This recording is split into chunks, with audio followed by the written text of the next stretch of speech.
The sound of expensive heels clicking against marble floors had become the soundtrack of Margaret Chen's success. Each step echoed through the gleaming lobby of Chen Industries, a testament to the empire she built from nothing. But today, those same steps faltered as she witnessed something that would shatter her carefully constructed world in ways she never imagined.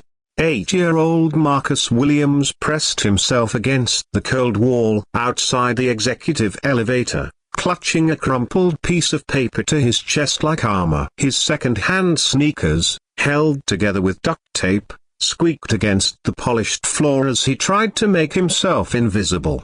The other children from the company's Bring Your Kid to Work Day event had designer clothes and confident smiles. Marcus had neither. Margaret barely glanced at the boy as she swept past, her mind already racing through quarterly projections and merger negotiations. She didn't see how Marcus's shoulders sagged when her designer coat brushed against him without acknowledgement. She didn't notice the way his dark eyes followed her with a mixture of help and resignation that no child should carry. But she should have looked closer. She should have seen what everyone else missed about the janitor's son who spent his afternoons in the corporate hallways, waiting for his father to finish cleaning up after people who earned more in a day than his family saw in months.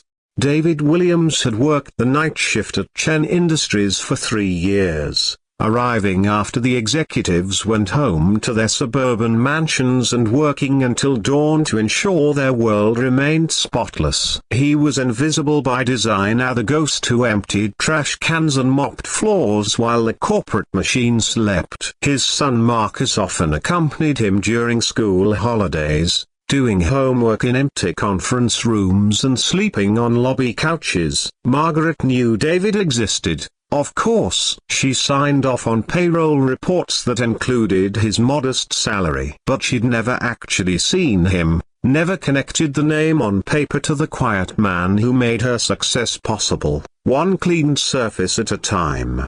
The morning everything changed started like any other. Margaret strode through her domain, reviewing contracts on her tablet, when she noticed a small commotion near the children's art display, a cheerful addition the HR department had arranged for the company event. Several well-dressed parents clustered around their children's colorful drawings, praising stick figure families and rainbow houses with the enthusiasm of gallery patrons. Marcus stood apart from the group, his drawing still clutched in his small hands. Unlike the other children's bright masterpieces, his sketch was done on the back of what looked like a discarded memo, in pencil worn down to a stub. Yet something about the careful lines and shadows made it arrestingly beautiful. "What's that supposed to be?" sneered Bradley Morrison III, the son of the company's head of marketing. At 10 years old, Bradley already carried his father's condescending tone and expensive watch. "Did you draw that with garbage?" Marcus's cheeks burned with shame, but he held his ground. "It's my dad at work. He comes here every night to make everything clean for everyone." The other children giggled, their parents exchanging knowing looks. Margaret felt a familiar irritation at the disruption to her morning routine, but something made her pause instead of walking away. "My dad says janitors are losers who couldn't get real jobs," Bradley continued, his voice carrying the casual cruelty that privileged children wielded without understanding its weight. "Maybe you should tell your loser dad to get a real job so you don't have to wear garbage clothes." The paper crumpled in Marcus's grip, but his voice remained steady even as tears threatened. "My dad works harder than anybody. He takes care of this whole building so people like you can, like me." Bradley's laugh was sharp. "My dad owns half this company. Your dad works for people like me. There's a difference." Margaret watched this exchange with the detached interest of someone observing a nature documentary. Children's hierarchies were simply reflections of adult realities. The strong dominated the weak. Success rewarded merit. These were fundamental truths she built her life around. But then Marcus did something unexpected. Instead of fighting back or running away, He carefully smoothed out his crumpled drawing and held it up with quiet dignity. "This is my dad," he said, his young voice carrying a strength that silenced the mockery. "He comes here when everyone else goes home to their families. He stays all night making sure everything is perfect, even though nobody ever says thank you. He does it because he says everyone deserves to work in a place that's taken care of, even if they don't know who takes care of it." The sketch was remarkable. Done entirely in pencil on recycled paper, it showed a man in janitor's uniform mopping a vast, empty hallway. But Marcus had captured something profound in those simple lines: the dignity of honest work, the quiet heroism of service, the grace of someone who found meaning in making other people's lives better. Margaret found herself stepping closer, drawn by something she couldn't name. The boy had talent, real artistic ability that transcended his humble materials. But more than that, he had vision, the ability to see beauty and worth in what others overlooked. As she moved nearer, one detail in the drawing stopped her cold. There, sketched with loving precision in the corner of the hallway, was a small framed photo on the janitor's cart. Marcus had drawn it so carefully that Margaret could make out every detail: a little girl with pigtails, smiling at the camera, wearing what looked like a school uniform. Margaret's hand flew to her throat, her fingers finding the delicate locket she always wore. Inside the locket was the only photo she carried everywhere: her daughter Emma at age 7. The same age as the girl in Marcus's drawing. Emma, who had died in a car accident 2 years ago, leaving Margaret with an empire but an empty heart. But this wasn't Emma's photo in the drawing. This was someone else's daughter, someone else's most precious thing. Yet Marcus had drawn it with the same reverence, the same understanding that this small photograph represented someone's entire world. "Whose picture is that?" Margaret asked, her voice barely above a whisper. Marcus looked up at her with surprise, unused to adults asking him questions. "That's Sophia. She's Mr. David's daughter. Well, she was. She got sick when she was little. Mr. David keeps her picture on his cart because he says she helps him remember why work matters. He says she's watching over everyone in the building now." The world tilted around Margaret. David Williams, her janitor,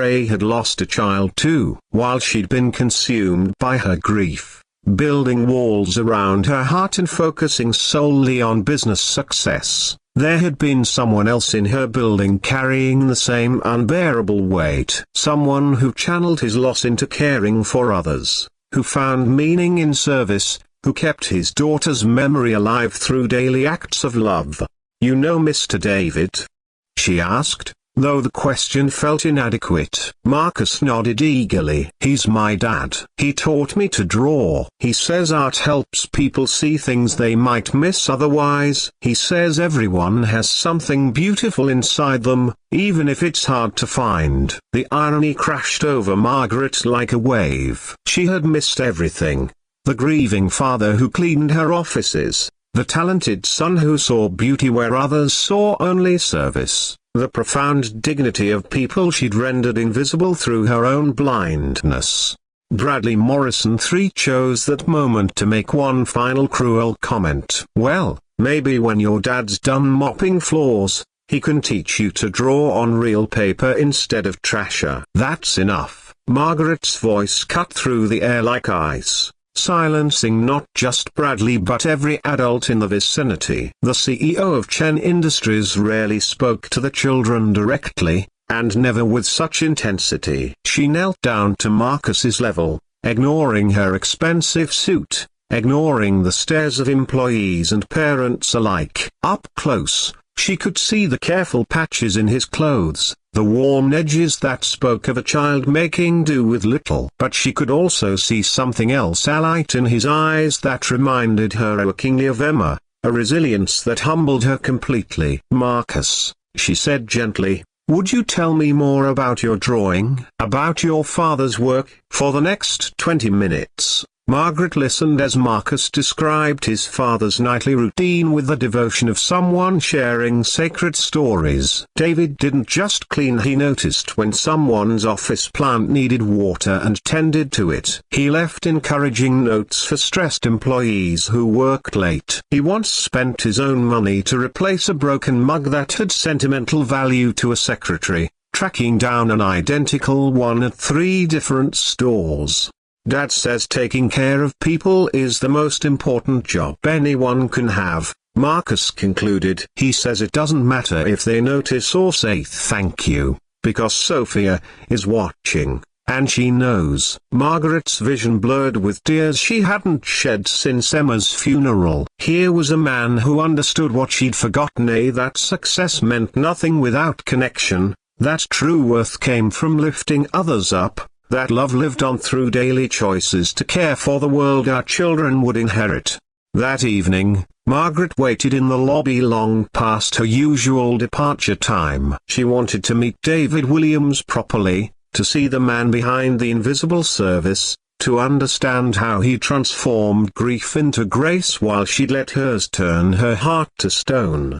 When David arrived for his shift, Marcus ran to greet him with the drawing, now carefully protected in a folder Margaret had provided. David's face lit up as his son shared the day's events, and Margaret saw immediately where Marcus got his gentle strength. "Mr. Williams," Margaret approached them, feeling more nervous than she had in any boardroom negotiation. "I'm Margaret Chen. I believe we need to talk." David straightened, clearly surprised to encounter the CEO after hours. "Miss Chen, is there a problem with my work?" "I can't." "Your work is perfect," Margaret interrupted. "It's mine that needs fixing." Over the next hour, Margaret learned about David's journey, how he'd taken the night janitor position after Sophia's death because the health insurance was better than his previous job, how he'd chosen Chen Industries specifically because they allowed him to bring Marcus during school holidays,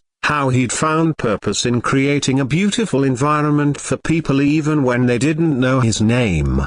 "I never expected recognition," David said quietly, "but I hoped Marcus would understand that honest work has dignity, that serving others is a calling worth honoring." Margaret thought of her own daughter, of the values she tried to instill before tragedy struck. Emma had been a giver too, always sharing her toys with less fortunate classmates, always concerned about other people's feelings. Margaret had been so proud of that generosity, until grief made her forget how to practice it herself. "David," she said finally, "I have a proposition for you. Chen Industries is expanding our facilities management division. We need someone who understands that taking care of people is the foundation of everything we do. Someone who can train others to see their work as service, not just tasks." David's eyes widened. "I don't have a college degree, Miss Chen. I'm just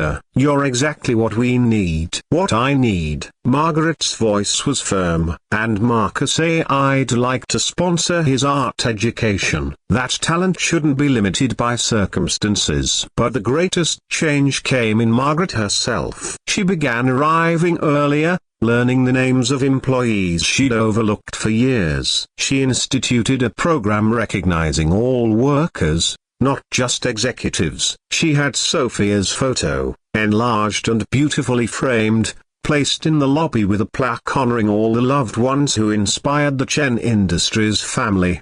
Marcus's drawing found a place of honor in Margaret's office, right next to Emma's photo. 2 children who would never meet had somehow connected their surviving parents, creating a bridge between grief and hope, between isolation and community.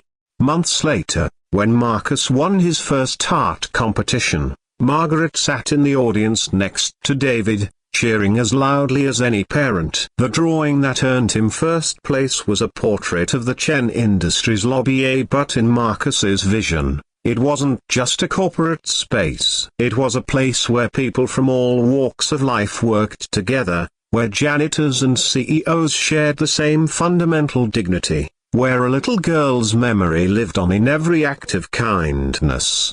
In his acceptance speech, Marcus spoke about seeing beauty in unexpected places, about his father's wisdom, about how everyone has something valuable to contribute. But mostly, he talked about how his drawing had helped two grieving parents find their way back to hope.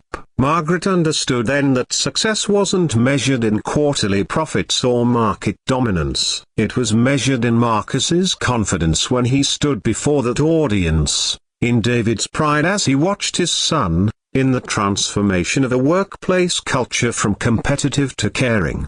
Sometimes the most profound changes begin with the smallest gestures: a child's courage to share his art, a parent's determination to honor his daughter's memory through service, a CEO's willingness to see clearly for the first time. In recognizing David and Marcus Williams, Margaret hadn't just gained valuable employees, she'd rediscovered her own humanity and found a way to honor Emma's memory through daily choices to lift others up.